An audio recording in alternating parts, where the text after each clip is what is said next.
Chapter 12. A lot of confabulation.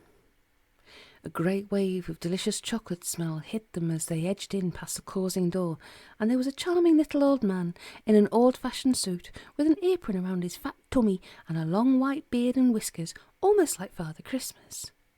He beamed down at the two children and let the door stand open. "Qu'est-ce que vous désirez?" And from the lift of his eyebrows, the children guessed he was saying, "What do you desire?" Jeremy, panting from the run, managed to stammer out, "A box of chocolates, please, for 4,000 francs. "Eh?" exclaimed Monsieur Bonbon.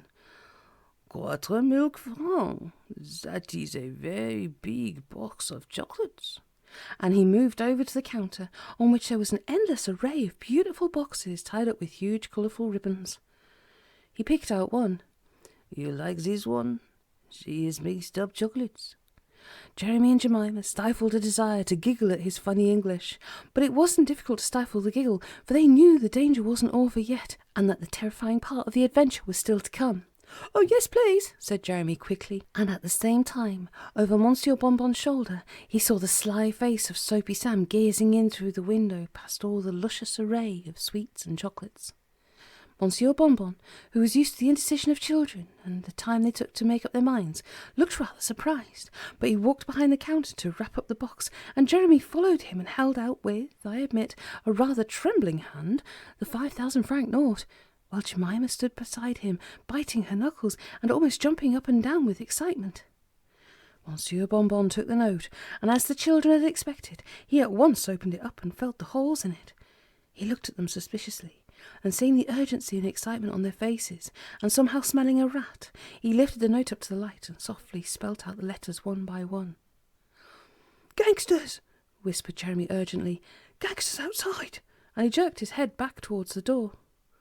Monsieur Bonbon was suddenly transformed from a delightful old Father Christmas into a man of action. Without a word, he ran, surprisingly quickly for an old man, across the shop to the door and bolted and barred it. Then he pressed down quickly on a big lever beside the door, and the steel shutters of the shop rattled down outside, but not before the children caught a last glimpse of Soapy Sam's face, now contorted into a furious snarl. Then Monsieur Bonbon darted back behind the counter and picked up the telephone, excitedly shouting a lot of French down it, amongst which Jeremy and Jemima heard the word police used several times. Then Monsieur Bonbon put the receiver back on the hook and came around and stood looking down at the children for a moment or two. And then he said, "And now, mes enfants, tell me what this is all about, yes?" But as Jeremy began to stammer out his story, from outside in the street there came the familiar warning blare of Chitty Chitty Bang Bang's tremendous klaxon. "Gauga! Gauga! Gauga!" And then a splintering crash of glass and metal, and the sound of shouts and people running. Now what had happened was this. Chitty Chitty Bang Bang had broken all records in a dash from Calais to Paris, and then, almost seeming to take charge of the steering wheel herself, had finished the trip with a hair-raising sprint through the crowded streets, ignoring traffic lights, police whistles, and the angry shouts of other motorists, as if she knew there were only minutes to spare.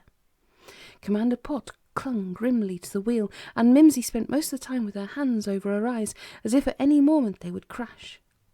But then the little radar scanner on the bonnet held steady along with one particular stretch of street, and Chitty Chitty Bang Bang slowed down all by herself, as if she was sniffing about, looking for something.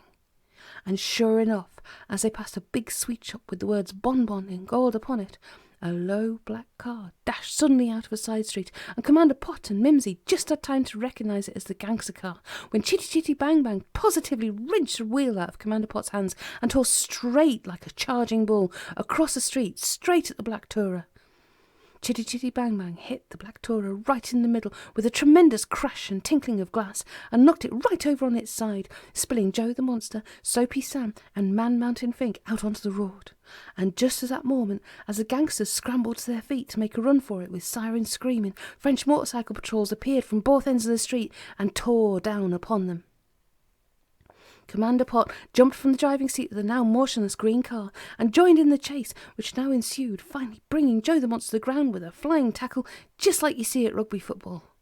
And then, with the three gangsters lined up and covered with the policemen's revolvers, the door of the sweet shop opened, and the little man, looking rather like Father Christmas, came running up, followed by Jeremy and Jemima. Well, You can imagine the scenes of happiness and excitement that followed as the twins were reunited with their parents.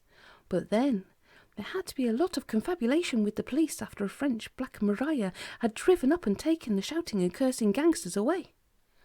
But at last everything had been explained in a mixture of English and French, and many compliments were piled on the shy heads of Jeremy and Jemima for the gallant part they had played in bringing about the capture of the gangsters. Then a police breakdown lorry appeared and hauled the remains of the gangsters' car away, and promised to have Chitty Chitty Bang Bang's broken front bumper and bent-in radiator nose put right as quickly as possible. And Monsieur Bonbon and the Pott family watched sympathetically as the great green car was hauled carefully off to a nearby garage, where Commander Pott later visited her to see that she was being properly looked after, and that she hadn't suffered any internal damage as a result of her brave ramming of the Black Tourer. But she seemed quite happy being attended to by a host of admiring French mechanics, and Commander Pott returned cheerfully to Monsieur Bonbon's house over his shop, where he'd insisted that the whole Pott family should first of all have an enormous lunch and be shown some of the sights of Paris, and then spend the night before going off the next day. Madame Bonbon was just as nice as Monsieur Bonbon, and there were two numbustious children about the same age as the twins, called Jacques and Jacqueline, and everyone, talking a mixture of bad French and bad English, got on tremendously well together. The French police paid several visits during the rest of the day and took everybody's statements in writing, and announced that the Pott family, for their collective efforts in catching the gangsters, would be rewarded with no less than 100,000 francs, which is about £800, and Madame Bonbon added her own reward, which was to reveal the closely guarded secret of the Bonbon family on how to make bonbon fudge, which is the way she pronounced fudge, and this is what it said. Top secret, Monsieur Bonbon's secret fudge. Ingredients: 1 pound of granulated sugar, 1 small tin of condensed milk, 1/4 pound of the finest butter, 1 tablespoonful of water, 1 tablespoon of golden syrup, and 4 tablespoons of unsweetened chocolate. Put all of the ingredients into a saucepan. Melt slowly on a low gas until the mixture thickens slightly and is absolutely smooth. Turn up the gas and boil it very quickly until the mixture forms into a soft ball when a sample is dropped into cold water. Remove from the heat and beat well with a wooden spoon. Pour the whole mixture into a flat greased tin, mark in the squares and leave it to set.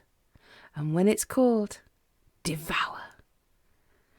The next morning, after another of those wonderful French breakfasts, Commander Pott went round to the garage, and sure enough, Chitty Chitty Bang Bang, although still wearing a slightly battered look, was in splendid order, and came booming around to the bonbon shop, where the whole Bonbon family insisted on being shown every detail of her. Then Monsieur Bonbon beckoned Jeremy and Jemima back into the shop, and told them to hold out their arms, and pile box after box of wonderful sweets and chocolates into them, until the twins could hardly stand upright. And since the piles of boxes rose higher than their faces, they could hardly see their way to the door, and had to be helped as they staggered out to pack their scrumptious presents into the back of Chitty Chitty Bang Bang. Then there were affectionate farewells all round, and both families promised to keep in touch and visit each other whenever they had a chance. I may say that the families remained firm friends forever after. And then Chitty Chitty Bang Bang went motoring docilely off down the street with quite a different expression on her face from the furious snarl she had worn in that same street the day before. They got out onto the open road for Calais, and for either the car ferry or the air bridge to England. They hadn't yet made up their minds which way to go. And Commander Pott said, over his shoulder to Jeremy and Jemima, "Well, I think that's quite enough adventure for the time being. It's high time we all went home to peace and quiet." And Mimsy said, very forcibly, "I entirely agree." But in the back, Jeremy and Jemima both gave a squawk of protest. "Oh no!" they cried, more or less together.